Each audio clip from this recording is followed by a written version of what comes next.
Hello guys, Nick Jones here for pbcasttv.com. This is another episode of PB at Night, episode 24 in fact, here on Monday as we like to call it, hashtag MEH Monday.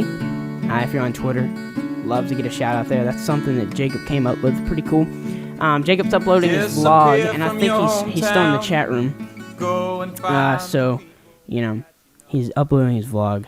So that's why he didn't join us this week. But anyway, let's go ahead and jump into the news. The Super Bowl was yesterday. There was a lot of thought that went into the Super Bowl, a lot of different things. There's a lot of things that went on. A couple of the noteworthy things. The Black Eyed Peas came with a horrendous, in my opinion, halftime show. That was just bad. If you're going to pick somebody for a live performance, make sure to pick somebody who's good live. I don't have anything wrong with the Black Eyed Peas. I'm not that big of a fan, but the Black Eyed Peas, they use like synth stuff, and they Smooth saying he thought it was horrible as well.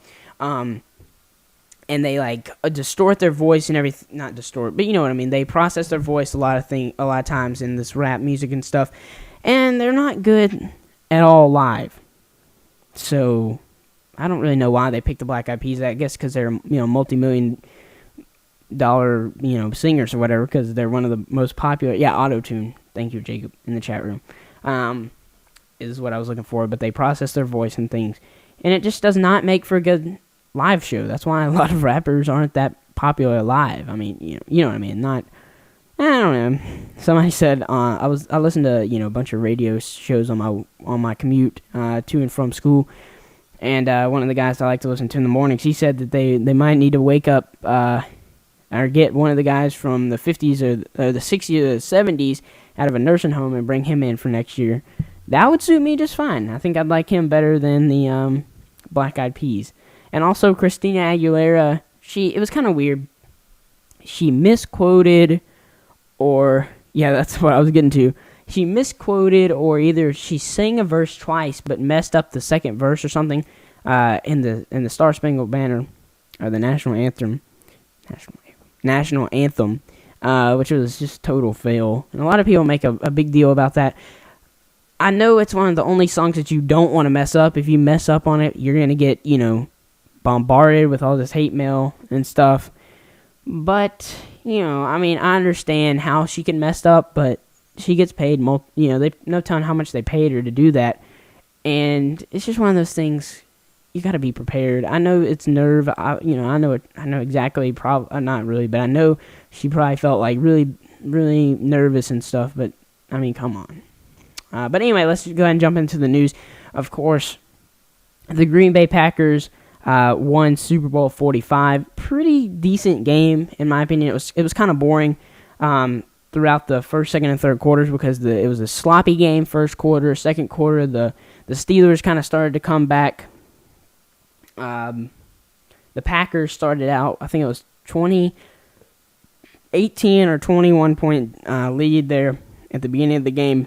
And this is kind of an interesting stat. The largest lead to be overcome in a Super Bowl has been done 3 times, I think, and it's only 10 points. So that's not really, that wasn't looking good for the Steelers. And of course, the Packers ended up winning the game, a final score of 31 to 25. Scoring rundown here: the Packers had 14 points to the Steelers nothing. First quarter, second quarter, the Steelers outscored the Packers 10-7. Third quarter, the Packers did not score. The Steelers scored a touchdown. And fourth quarter, which was really the most exciting quarter, Steelers scored 8 points, touchdown and a 2-point conversion, and the Packers scored 10 points, and that gives you your final of 31-25. The Packers all season, this was talked about a lot on the broadcast. I don't want to, restate what was said in the broadcast, but one of the interesting things is the Packers have had a lot of problems with injuries throughout the year, and that's one of the reasons why they started out 3-3. A lot of people had picked them to win the Super Bowl, and I thought they had a very valiant chance at the beginning of the year. But they had a lot of injuries, and people had kind of thrown them away, set them aside, and kind of moved on. And they ended up winning the Super Bowl.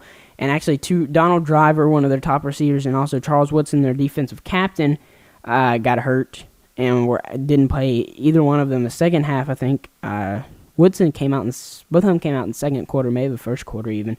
But anyway, the Packers showed great effort. I think Aaron Rodgers had another great game passing the ball. I think he had 40 passes, only sacked like 3 times or twice maybe.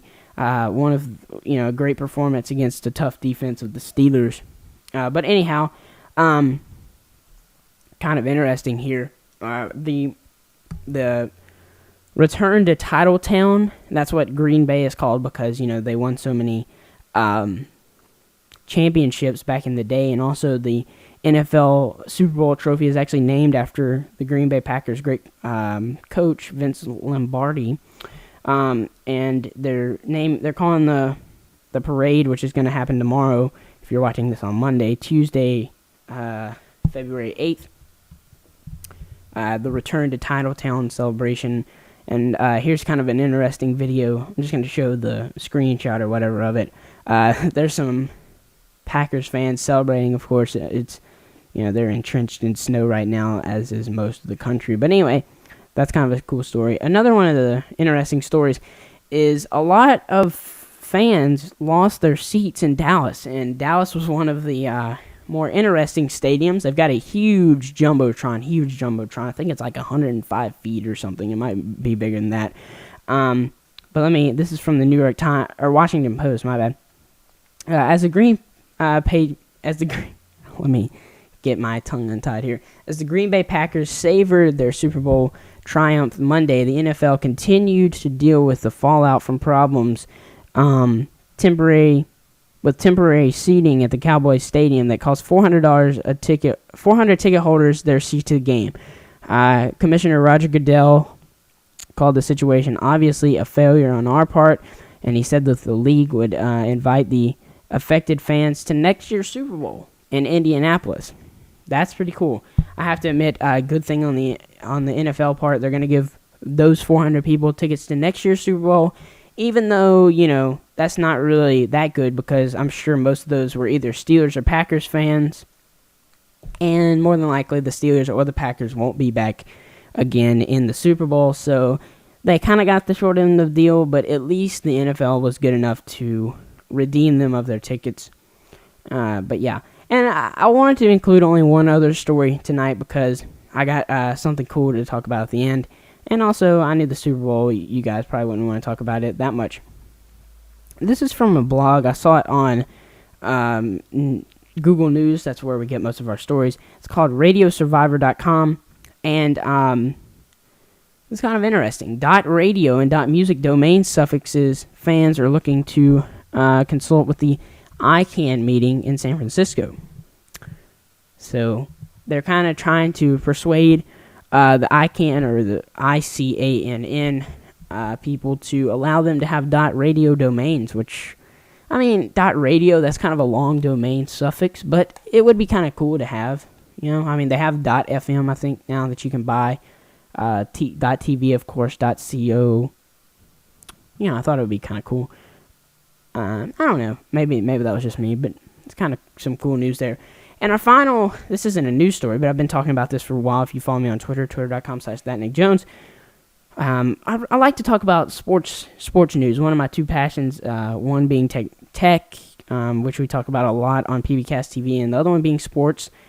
And it's really hard to do a sports show, so we've never done a sports show. I've kind of talked about it on this show a lot, and I still will, but I've had this domain for about 6 or 8 months now, and as you guys know, I kind of experimented with something to do, and it's called Joomr, Joomr, and we're turning it into a sports blog. We're actually launching it today. As you can see, Carlos said it was nice and clean, and that's what we were going for. It's really easy to read and things, but we're going to be doing, I've got a couple of my friends, hopefully they're going to help me cover some text or some football stories and things. It's going to be kind of like we do at PBcast TV. Or not really, but sort of. We don't have the capability to break news stories, or we probably won't. Maybe in the future we will be, but right now we can't break news stories. So what we're going to do, if you go to our About page, I say, we'll be able to give you our interpretation of what happens. So, as you can see, let me just bring up a post here. I kind of liked how it gives you a little feature image up here, and then, we've got our share buttons here. And then you've got a little author bio down here, some related posts. Anyway, I would just encourage you guys, if you're sports fans or if you just want to see the new site that we launched, Joomr.com, Joomr. Thank you, Carlo. Carlo said it was a good setup. I like it as well. I think this theme was like $30, I was saying before the show started, from the guy over at premiumpixels.com. What's his name? Orman, I think that's how you say it, Clark. It's the repro blogging theme. So anyway, guys, if you want to check that out, Joomr.com. Follow us on Twitter, twitter.com/Joomr. Pretty simple, but that's nothing tech related there. But if you're interested in sports, great way to follow that. So guys, I thank you for joining us here on this Monday night. If you'd like to follow pbcasttv on Twitter, twitter.com/pbcasttv. That's when you'll know when we're going live, and also when when we post our shows. YouTube.com/pbcasttv, where all of our videos go now, including some of the reviews that I do. I try to get 3 out a week. Last week I was kind of lazy, but this week I should be back to normal. And finally, you can follow me on Twitter, twitter.com/ThatNickJones, and also follow Jacob on Twitter, twitter.com/FREAKINHUGE, and watch his vlogs, youtube.com/freakinhuge. But guys, that pretty much does it for this episode of PB at Night. I hope you join us tomorrow. We do this show Monday, Tuesday, and Thursdays. Monday, it's right after Gadget Gurus, literally as fast as we can turn it around. We start this show, and Tuesdays and Thursdays, we usually try to start at 7 Central Time, 8 Eastern Time. Hopefully, you can do the conversion from there. So until next time, guys, I'm Nick Jones. Hope to see you soon. And in the words of Jacob, peace.